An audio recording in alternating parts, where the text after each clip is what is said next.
Hemos estado tratando de responder una pregunta que es posible que a algunos no les interesa demasiado al principio, pero tarde o temprano tenemos que hacernos esas preguntas si es que queremos tener un poquito más de profundidad.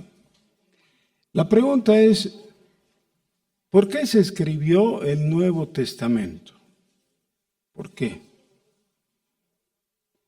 Sobre todo, si tenemos en cuenta que el Señor Jesús usó el Antiguo Testamento y para Él esa era la palabra de Dios. Con ella combatió al enemigo y enseñó, respaldó su enseñanza con el Antiguo Testamento. Utilizó todo el Antiguo Testamento en determinadas circunstancias y eso fue suficiente. Los primeros predicadores, especialmente los apóstoles, también hicieron lo mismo. Al principio, la primera iglesia en Jerusalén tenía la escritura del Antiguo Testamento y eso era todo. Leían en las congregaciones las escrituras, los salmos, la ley, los profetas, y con eso estaban servidos. Entonces, otra vez, ¿por qué se escribió el Nuevo Testamento? Y para responder eso en una forma eficiente, hemos estado viendo los momentos en que los primeros predicadores cristianos fueron más allá de los anuncios del Antiguo Testamento. ¿Ya? Vieron las conclusiones naturales. Es decir, el Antiguo Testamento proféticamente ofrece al Hijo de David, es decir, al Mesías. No da nombre todavía. Pero tanto Pedro como los otros predicadores de la primera etapa, de la etapa más temprana de la iglesia, dicen, este es el justo anunciado antiguamente, es Jesús. Jesús, varón impecable. Una persona que no recibió jamás alguna acusación válida de algún pecado, falla o cualquier cosa mal. No, nadie podía decir eso. Él es. Y agregaron algo que estaba anunciado, pero que ni siquiera podían concebir en sus mentes los judíos. Y es que el Mesías iba a morir y resucitar. ¿Quién sabe cómo interpretaban eso? Porque estaba dicho, literalmente. Estaba dicho, pero no lo comprendían, no lograban agarrar el concepto tal cual literalmente significa.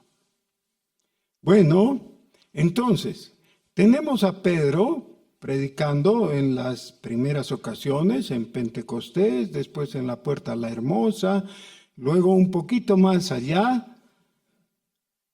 y viene la primera persecución. Ya ahí abiertamente los judíos dicen, no queremos nada con los cristianos, y los persiguen, y los esparcen fuera de Jerusalén, por Judea y por el resto del mundo. Se van a diferentes lugares. Los cristianos judíos, recuerden, hasta ese tiempo todos eran judíos. Todos los cristianos eran judíos. Estaban esparcidos en diferentes lugares. Y luego tenemos un fenómeno que es que por primera vez una congregación judía, pero cristiana de convicción, empieza a recibir gentiles. ¿Dónde ocurrió eso? en Antioquía de Siria. Antioquía de Siria está al norte del país de Siria, pero Siria es vecino de Israel. Así que no era tan lejos.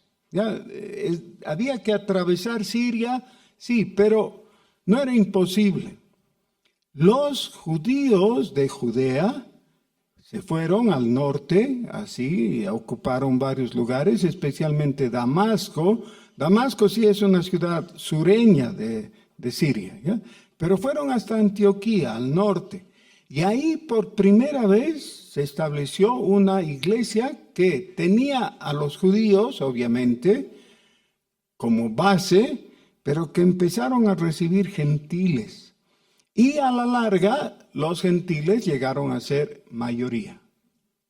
Quiere decir que posiblemente, más que todos, esos gentiles eran sirios. Es muy interesante porque, ¿saben? Un par de siglos antes, los opresores de los judíos eran los sirios. Ya eran sus enemigos, así. Fueron, digamos, el pueblo que más atacó a los israelitas. Estoy hablando de 200 años antes de Cristo. Los sirios, que en ese tiempo eran el imperio seleucida, atacaron a Jerusalén, la conquistaron y se portaron muy mal con los judíos. Y ¿saben qué? De ahí viene el concepto de anticristo. El primer anticristo fue Antíoco Epífanes, que era un emperador de los sirios, que era el imperio griego del norte, que atacó a Judea, Jerusalén, y puso la abominación desoladora, es decir, sacrificó una puerca en el altar de Dios, como 200 años antes de Cristo. Entonces, sin embargo, los primeros en convertirse y unirse a la iglesia cristiana fueron sirios, en Antioquía de Siria. Ok, muy bien. Luego el libro de los Hechos nos relata algunos eventos más que todos ellos marcan la transición, el cambio de una comunidad cristiana, pero de origen judío, a una comunidad mixta. Y luego, toda la primera etapa, todo el primer viaje misionero del apóstol Pablo fue en un ambiente así. Recuerden, cada vez que el apóstol Pablo llegaba a una ciudad, buscaba a la sinagoga. Y en la sinagoga predicaba y ahí ganaba a los primeros discípulos. Y a veces, generalmente, se unían los gentiles de esa ciudad en diferentes lugares. La primera región fue la de los Gálatas, o sea, Galacia. Y ahí ganaron a los primeros creyentes, judíos y gentiles, pero siempre sobre la base de una comunidad judía que se reunía en la sinagoga. Así que eso es lo que marca toda la primera etapa del apóstol Pablo. En el segundo viaje misionero, él estaba haciendo básicamente lo mismo porque comenzó revisitando a las comunidades cristianas que había fundado, que eran mixtas también. Hasta que llegó al confín del Asia en el occidente, lo que ahora es Turquía, la parte occidental de Turquía. Y ahí tuvo una visión que le llevó a cruzar el mar y llegar a Europa. Por primera vez llegó a Europa.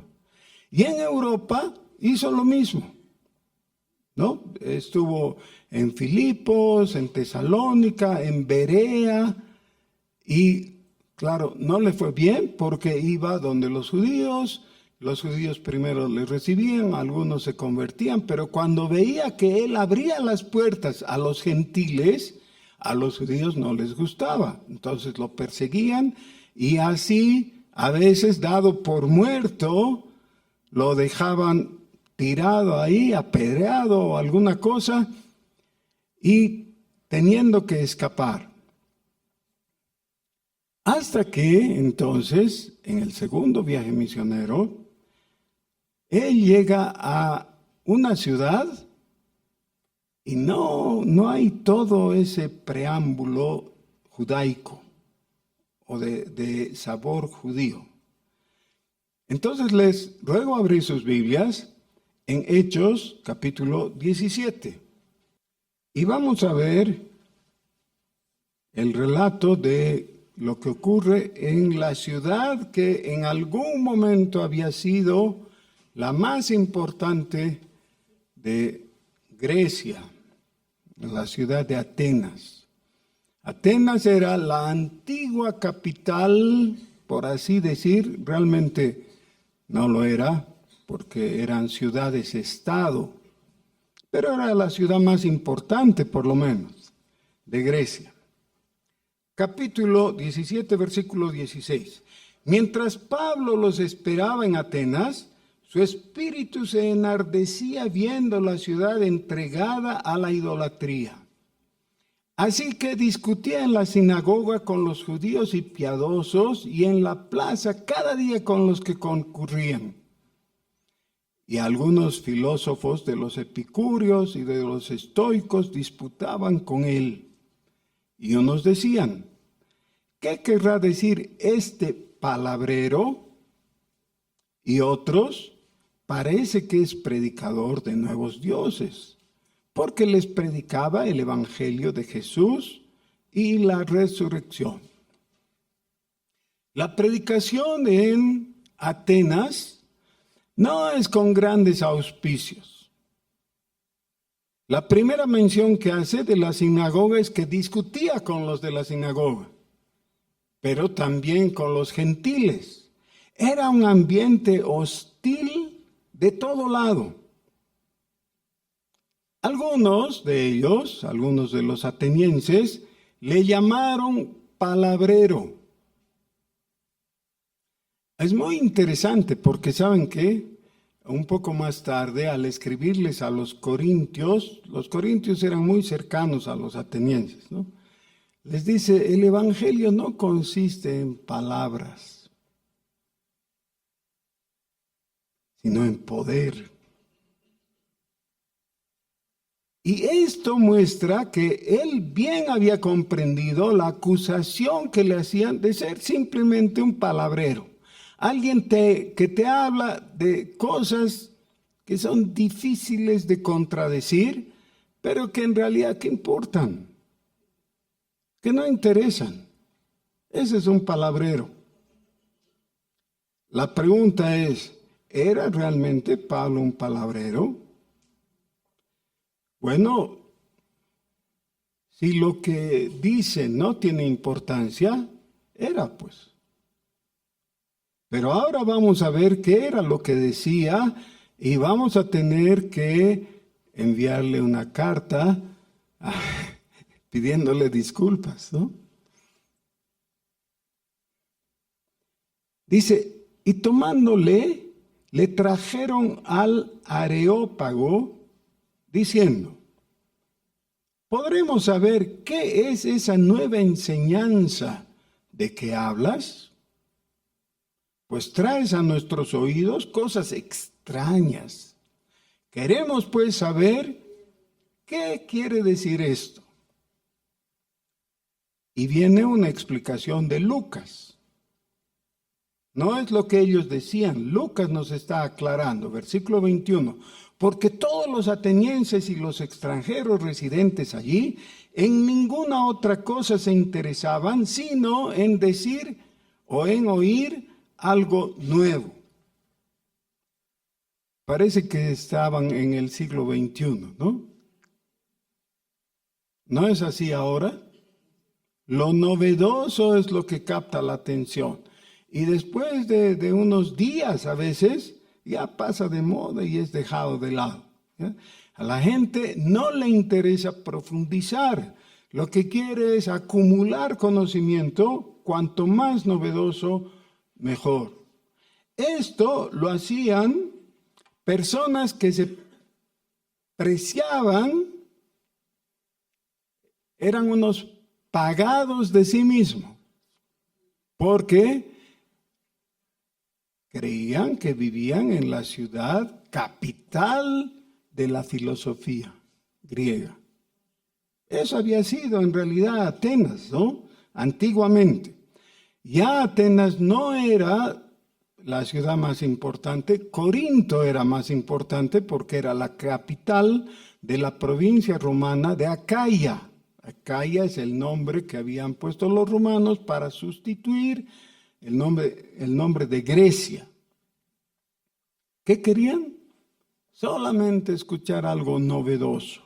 Eso es.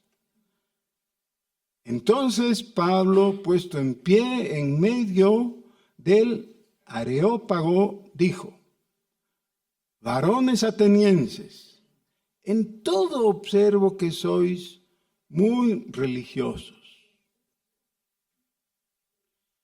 Ahora, necesitamos observar esa palabra porque debemos ponerla como una botella en equilibrio. ¿Han visto? ¿No? Al acomodar una botella a veces no la ponemos bien y tiende a caerse. Pero por sostenerla podemos impulsarla al otro lado, se va a caer, si no a uno, al otro lado. Para evitar eso hay que asegurarse que su base esté puesta sobre un lugar plano, ¿no? En equilibrio. Necesitamos eso. ¿Por qué? Podemos usar la palabra religión en un sentido que no tiene realmente, casi que suena a salvación. Así que en ese sentido, los que dicen que la religión no salva, tienen razón, la religión no salva. Pero al otro lado, se usa la palabra peyorativamente como que fuera lo peor de lo peor, ¿no? Y algunos dicen, el cristianismo no es religión, lo cual está equivocado. Es como decir que una peta, porque es peta, no es auto. Es pues auto, es decir, entra en la definición perfecta de auto. Pero, ¿salva? No, no salva. Ahora sí, veamos. Les dice a los atenienses, ustedes son muy religiosos. Que en el sentido de ese momento significa muy dados a las cosas de carácter espiritual. Es muy religiosa la persona que busca la comprensión de los fenómenos naturales en aquello que está más allá de lo natural, en lo paranatural. Desde cosas así como supercherías de tocar madera. ¿Y para qué pues tocas madera? No te pueden explicar, pero suponen que les va a dar buena suerte, ¿no? Que no va a ocurrir algo malo, que tocando madera se va a poder evitar algún tipo de mal o desgracia o fracaso o algo así. Desde eso hasta las cosas más profundas, en todo, dice, ustedes son muy religiosos. Y ser religioso en ese sentido es bueno. Quiero mencionar un dato por lo menos en lo que sí es bueno. ¿En qué es bueno? En que se tiene las preguntas. Todo proceso filosófico, pero también teológico, comienza con preguntas adecuadas. El ser humano tiene que hacerse preguntas desde lo más básico de las existenciales, ¿no? Decir, ¿quién soy? ¿De dónde vengo? Etcétera. Tiene que haber eso. Si no hay preguntas, el peligro es que oigas respuestas, pero como no tienes las preguntas, no sabes de qué están hablando. Es bueno, entonces, en ese sentido, ser religiosos, tener las preguntas acerca del principio, acerca del significado y otras cosas más. Dice, observo que sois muy religiosos. ¿Por qué? Y responde, porque pasando y mirando vuestros santuarios, y así sigue. Ahora, ¿era bueno en principio ser religioso? Sí, porque tienes las preguntas. Pero malo porque puedes y seguramente tienes las respuestas equivocadas. Cuando de tu corazón ha salido una pregunta, aunque sea válida, pero si tienes la respuesta equivocada, la pregunta no te sirve. Y las respuestas que ellos habían dado era la idolatría. Ahora veamos, podríamos decir nosotros, bueno, algunos atenienses, no, todos ellos, porque las diferentes facciones, los diferentes grupos de atenienses que estaban ahí, especialmente de las corrientes que en ese tiempo eran tan populares, de los estoicos y los epicúreos, estaban en las mismas porque todo lo planteaban en base a su concepción idolátrica. Más tarde, con más tiempo para reflexionar, el apóstol Pablo escribió la epístola a los romanos. Y en el capítulo 1 de esa epístola habla de la idolatría, pero habla del sentido más profundo de la idolatría. Dice el apóstol, estoy parafraseando porque no estoy leyendo eso. Dice en Romanos capítulo 1, pues habiendo conocido a Dios, imagínense qué privilegio, qué nivel, conocido a Dios. No le glorificaron como a Dios, ni le dieron gracias, sino que se envanecieron en su corazón. Su corazón se entenebreció. Profesando ser sabios, se hicieron necios. Está exactamente describiendo lo que hicieron los atenienses. Pues exactamente. Y los paceños, ¿o no? Así es. Y los humanos en general. En todo lugar donde la idolatría ha sido la respuesta del hombre, es porque la mente humana, la mente natural, no puede llegar más allá. Solamente alcanza ese nivel, la idolatría. Porque los seres humanos hemos perdido la capacidad de vislumbrar lo que no ven nuestros ojos. Dice, porque pasando y mirando vuestros santuarios, hallé también un altar en el cual estaba esta inscripción, al Dios no conocido. ¿Qué habían hecho ellos? Habían construido tantos ídolos representando los diferentes dioses, que para no olvidarse de alguno, también le hicieron un ídolo al Dios no conocido. La hermana de mi mamá, mi tía querida, era muy católica. Todos los días iba a misa. Así era de esas católicas antiguas, ¿no? Que tomaba en serio el asunto. Iba a misa y entraba a la iglesia católica. Los católicos le llaman iglesia al templo, ¿no? Al lugar físico. Y hacía una gira interior. Y a cada santo, que eran varios, le encendía una vela. Cada día. Y cuando estaba saliendo, de vez en cuando le asaltaban las dudas y decía, creo que me olvidé a tal santito. Y entonces tenía que empezar de nuevo. Porque no quería correr el riesgo de dejar sin su vela, con todo lo que eso significa, ¿no? Alguno de los santos porque se podía ofender y quise enojar.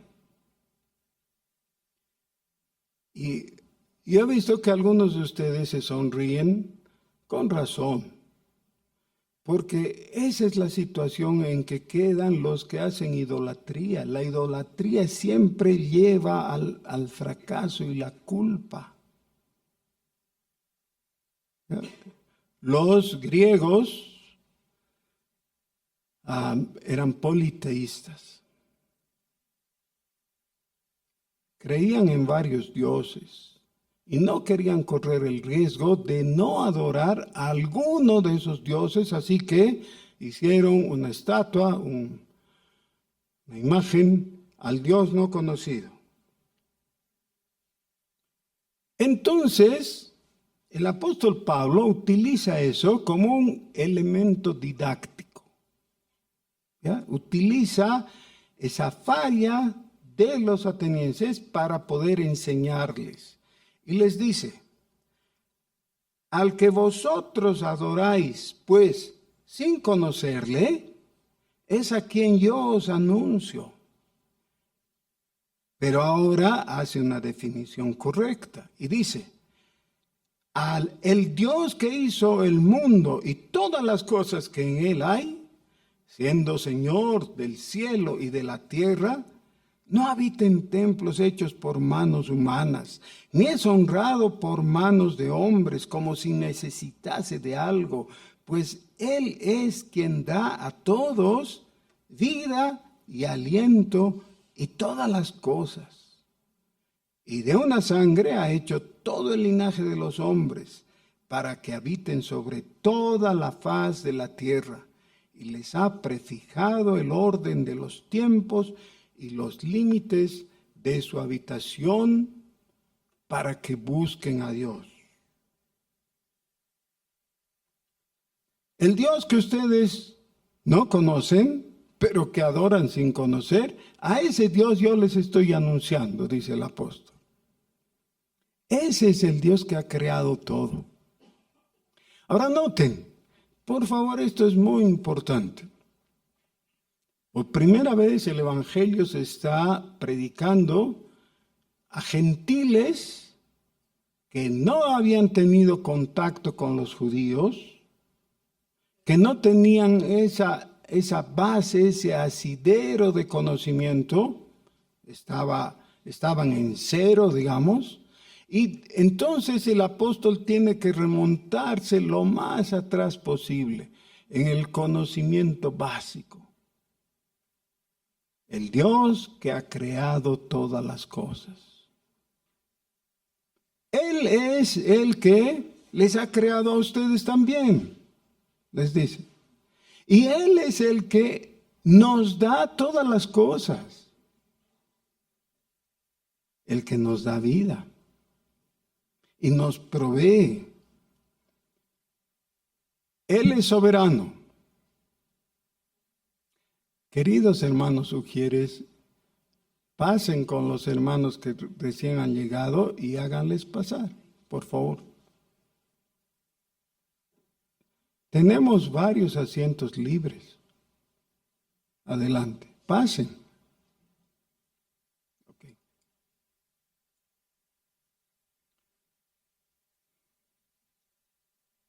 ¿Con qué objetivo Dios ha prolongado la vida de las personas a pesar de estar ellas en confusión? Aquí está dicho, así que no podemos inventarnos una respuesta alternativa. Esta es la respuesta. La primera línea del versículo 27. Para que busquen a Dios. Ahora, claro, entramos en la discusión teológica. ¿Puede el hombre por sí solo buscar a Dios? No puede, porque un muerto no puede hacer nada para ayudarse, ¿no es cierto? Un herido, aunque esté moribundo, algo podría hacer, por lo menos pestañear. Pero el que ya está muerto no puede ser. Pero aquí no está diciendo por sí mismos, está diciendo para que busquen a Dios, y por eso es que de Dios viene la ayuda, viene en primer lugar la regeneración. El apóstol Pablo no está entrando en eso, está mostrando la necesidad que el hombre tiene de cumplir o de llevar adelante ese carácter inicial que había mostrado. Recuerdan, al principio el apóstol les ha dicho, ustedes son muy religiosos. ¿Y qué dijimos que tenía de bueno ser religioso? Tener las preguntas. Ya, pues entonces, no se queden con las preguntas. De vez en cuando encontramos a gente que discute y cuando llega a un punto en que ya no quiere discutir más, lanza a manera de apóstrofe una pregunta sin respuesta. Eso es lo que el tonto de Pilatos quiso hacer con Jesús, ¿recuerdan? El Señor Jesús le habló de la verdad que él había venido a proclamar, y Pilatos, hecho el vivo, le dijo, ¿y qué es la verdad? Y se salió porque pensó, no hay respuesta a mi pregunta. ¿No hay respuesta? ¿Saben qué? Él estaba frente a la verdad. Solo tenía que haber contemplado a Jesús, solo tenía que haber oído a Jesús, y ahí estaba la respuesta.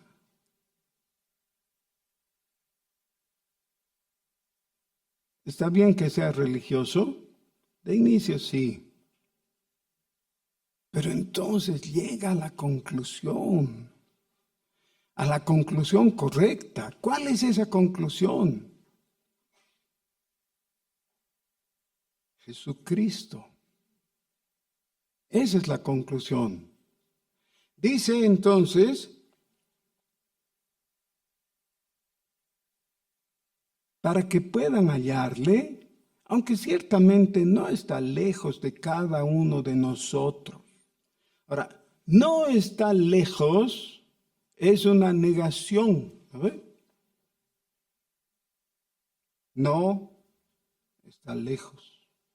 ¿Cómo diríamos en forma positiva lo mismo? Está cerca. ¿Qué es lo que predicaba Jesús en el inicio de su ministerio y a través de todo él? El reino de los cielos se ha acercado, es decir, se ha hecho presente, está ahí.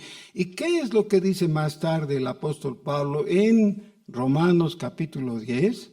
Dice, no hagan eso de querer ir al cielo para traer a Cristo y que les salve, o al abismo para subir al Cristo y que les... No necesitan hacer eso. Está dando dos extremos, ¿no? Son hipérboles. Eso. No podríamos hacer eso. Pero aún eso no serviría, no es necesario. No necesitas ir al santuario de Copacabana, ni Urcupiña, ni ningún otro santuario. No necesitas. ¿Sabes qué necesitas? invocar el nombre de Jesús. Dios está a una distancia de ti. La distancia de una invocación. Porque todo aquel que invocar el nombre del Señor será salvo. Así que, ¿qué tienes que hacer? Sí, pedir a Jesús. Ven, Señor Jesús. ¿Cómo termina la Biblia? Con la invocación. Ven, Señor Jesús. Así que eso es uniformemente se nos enseña desde el Antiguo Testamento hasta terminar el Nuevo Testamento. Eso es lo que necesitas. Y este es uno de los hechos en los cuales no te puedes equivocar. Es decir, no hay chance a que digas, no tenía que invocar todavía, me adelanté. No. O ya no invoqué y ya tengo 50 años. Yo todavía, por si acaso. Ya se me pasó el tiempo, ya para qué voy. No. Ahora puedes invocar a Jesús. Eso es lo maravilloso, que si le invocas, Él te va a escuchar. ¿Por qué? Dice, no está lejos. Para que busquen a Dios, si en alguna manera, palpando, puedan hallarle, aunque ciertamente no está lejos de cada uno de nosotros, porque en Él vivimos y nos movemos y somos, como algunos de vuestros propios profetas también han dicho, porque el linaje suyo somos. ¿Por qué somos linaje suyo? Porque Él nos ha creado, eso ha dicho antes. Él es el que ha creado a todo ser humano, sin distinción, lo cual para su época era un quebradero de cabeza, no podían captar. Pero es verdad, siendo pues linaje de Dios, no debemos pensar que la divinidad sea semejante a oro o plata o piedra o esculturas de arte y de imaginación de hombres. Pero Dios, habiendo pasado por alto los tiempos de esta ignorancia, me encanta, a los alzados atenienses les está diciendo ignorantes. Pero bien que les cae, ¿ya? Porque la idolatría es una ignorancia. Ahora manda a todos los hombres en todo lugar que se arrepientan. ¿Qué quiere decir arrepentimiento? Cambio de mente. ¿Ya? Dejen de pensar dentro de su cosmovisión, porque cualquiera que fuere está equivocada. Adopten esto que les estoy diciendo, que es la nueva cosmovisión cristiana, que reconoce a un solo Dios, el Dios creador, y a Jesucristo, el que Él ha enviado. A partir de eso es el nuevo pensamiento, así que arrepiéntanse, cambien de mente. Por cuanto ha establecido un día en el cual juzgará al mundo con justicia. Ahora entra en la parte política, porque hasta aquí todo lo que ha dicho los romanos que gobernaban Grecia esa vez y los de cualquier lugar, habrían estado dispuestos a tolerar. Pero esto ya no. ¿Por qué?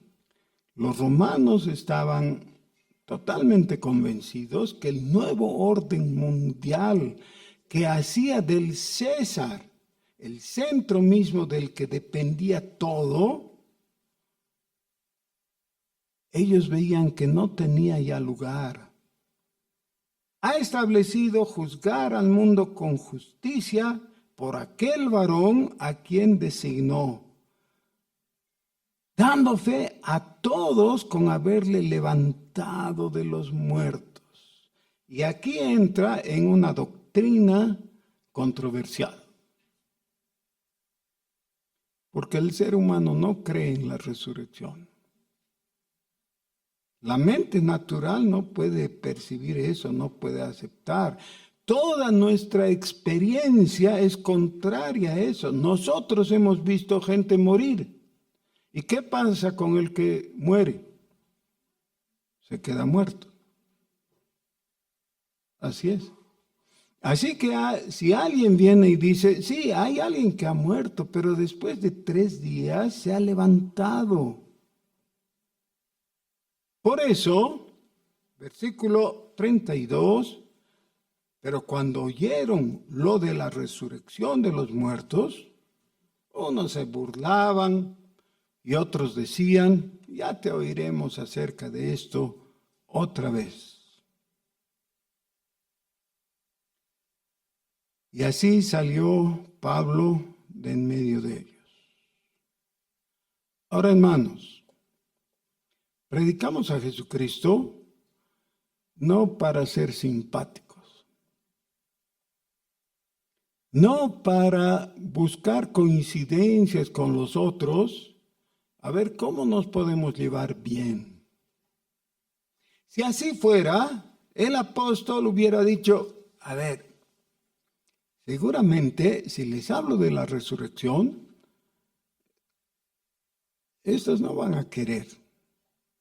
Así que esa partecita me la voy a comer. No voy a hablar de resurrección, porque es poner dificultades. Si no hablas de la resurrección del Señor Jesús, y en base a esa resurrección de la esperanza que tenemos nosotros de resucitar, lo que estás hablando ya no es cristianismo. Es el Evangelio sin la esperanza para nosotros y sin el anuncio de la resurrección del Señor Jesús, ya no es Evangelio. Es una noticia cualquiera. Es un buen propósito de una buena vida, pero nada más. El Evangelio no está completo sin el anuncio de ese hecho maravilloso. Ahora, hermanos, hay creyentes que han oído que hay la doctrina de la resurrección.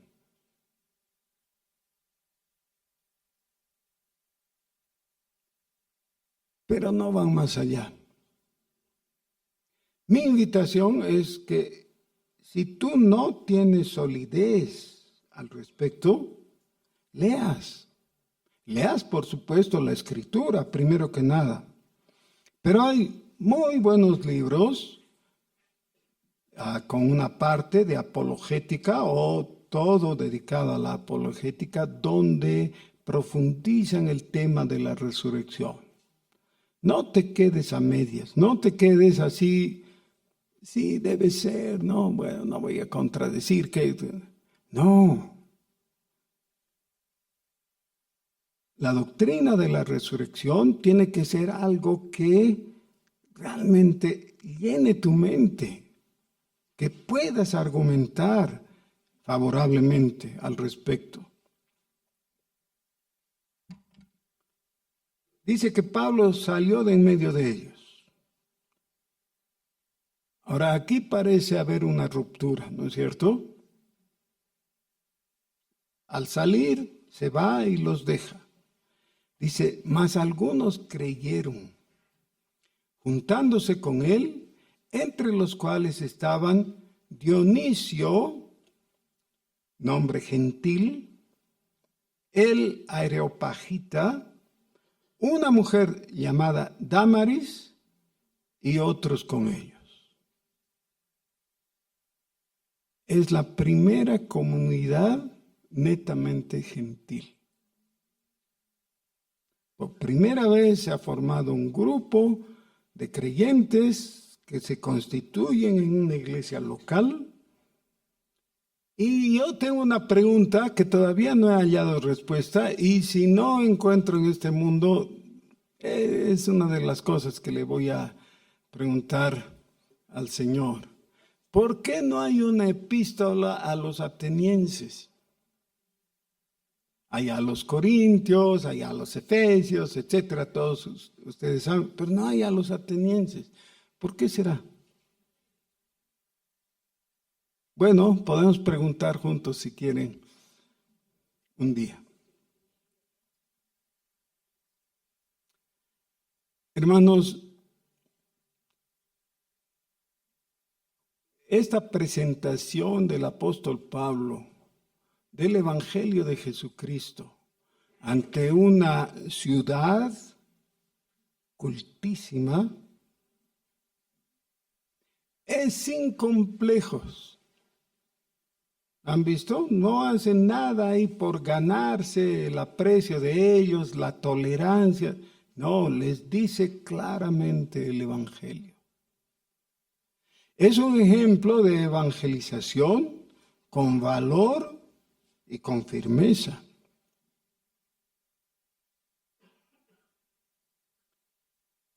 Es posible que varios de ustedes estén en ambientes totalmente secularizados. Y a pesar de ser secularizados, son también idólatras. Aún en las oficinas más sofisticadas, a veces, se ve que hacen sus chayas y cosas así. Y la gente que uno hubiera pensado que nada tiene que ver con el asunto, está metida en idolatría. Tu llamado es para hablar de Jesucristo, con valor. ¿Sabes por qué puedes hablar de Jesucristo? Porque tenemos la razón. Jesucristo es la verdad. Si anuncias a Jesucristo, es posible que no te aplaudan, sino que te rechiflen. Es posible. Sí, pero algunos como estos, como este Dionisio y otros más, Dámaris, se van a convertir. Pero si no les hablas,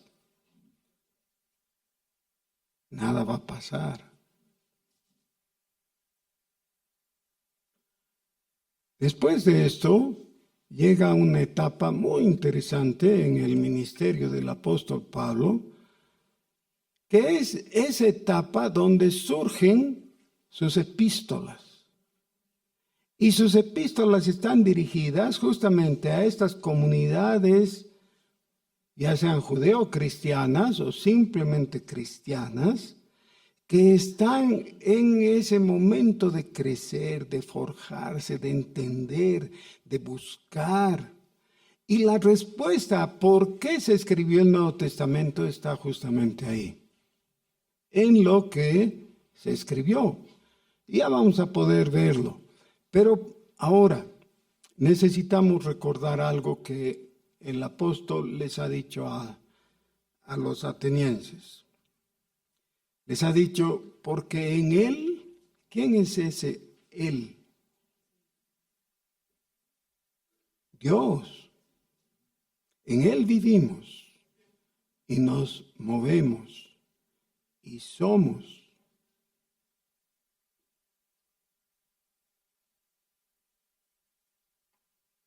En Dios estamos. Sí estamos en Jesucristo. No se puede estar, no se puede vivir en Dios si no estás en Jesucristo. ¿Por qué? Porque el que está en Cristo no tiene ya sobre sí acusación, no hay condena. Justificados pues por la fe, tenemos paz para con Dios por medio de nuestro Señor Jesucristo. Eso está en Romanos capítulo 5, versículo 1. Y si saltamos 3 capítulos al versículo 8, ahora pues, ninguna condenación hay para los que están en Cristo. Entonces puedes decir que estás en Dios, en paz con Él. ¿Oramos? Ok, oremos.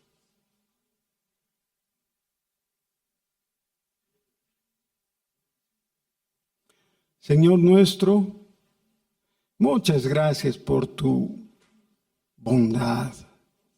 Gracias, Señor, porque no podemos buscarte,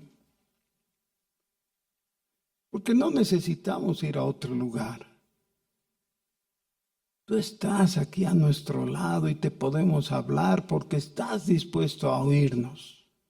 Pues venimos en el nombre de Jesús. Tú mismo has dado vida a nuestro corazón y nos has dado fe para que primero la vida del Espíritu se manifieste y podamos confiar y descansar en ti, que podamos saber que esto que hemos escuchado en tu palabra es la verdad. Gracias porque tú has tomado la iniciativa y nos traes salvación. Bendito sea tu nombre. Te alabamos, Señor, en el nombre de Jesús.